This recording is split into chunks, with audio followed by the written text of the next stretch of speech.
Panueran nyo muna. Tapusin natin ito. Mabilis lang to. Ito. Pagpasok mo ay makikita mo itong hagdan. Saka ito.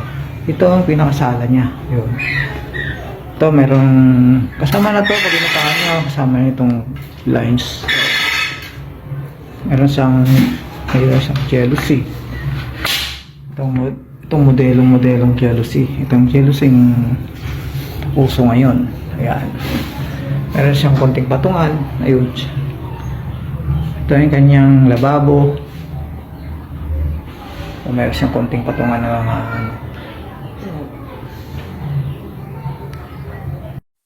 meron siyang maliit na kabinet. Ayun. So okay na rin naman. Malaki na rin yan. Sa ganitong maliit na kwarto, okay na yan. Dalawang kabinet yan. Ayun. May pintura na siyang bin. Saka may mga tiles na rin siya, mga tiles, mga tira-tirang tiles. Sayang rin naman. Ilagay mo lang yung sinatago lang rin. Katago lang naman, di ba? Yan siya. Ito yung kanyang CR. Ayun. Maliit pero okay naman. Kasya lang sa sabay. Hindi naman kayo sabay siguro maligong dalawa. Okay rin kahit dalawa, di ba?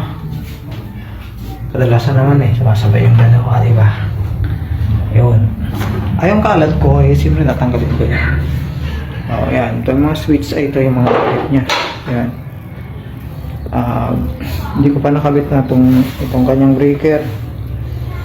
Itong hagdan niyang maliit, manipis. Pero kung gusto niyong request niya sa akin na laparan itong steps niya, okay naman. Madali lang naman. Hanggang tayo, bagong pintura kasi. At natin, ito yung may sanin. Yun, yan may sanin. Medyo malawak siya. Saka meron siyang nasa taas. Pwede yun siyang patungan ng mga damit, unan, ayun. Hindi kasama yung aking stereo, siyempre. Ayun, meron siyang bintana doon. Natin.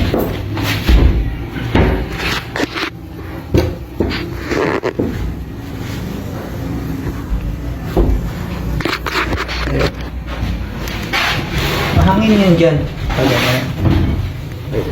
So, pasukin natin to. Yan. Overlooking mga kapitbahay na nandito. Yun. At dito, medyo mahangin siya. Pwede ka tumambay dito pag ganitong oras. Ayun.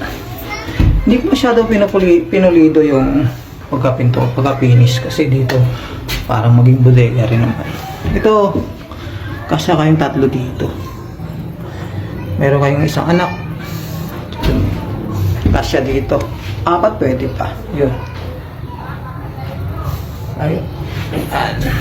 Tayo. Ito pwede mo patungan ng mga unan. Ayun.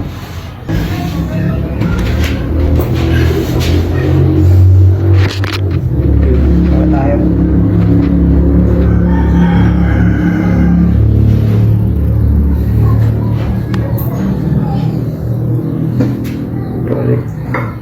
Sarado natin.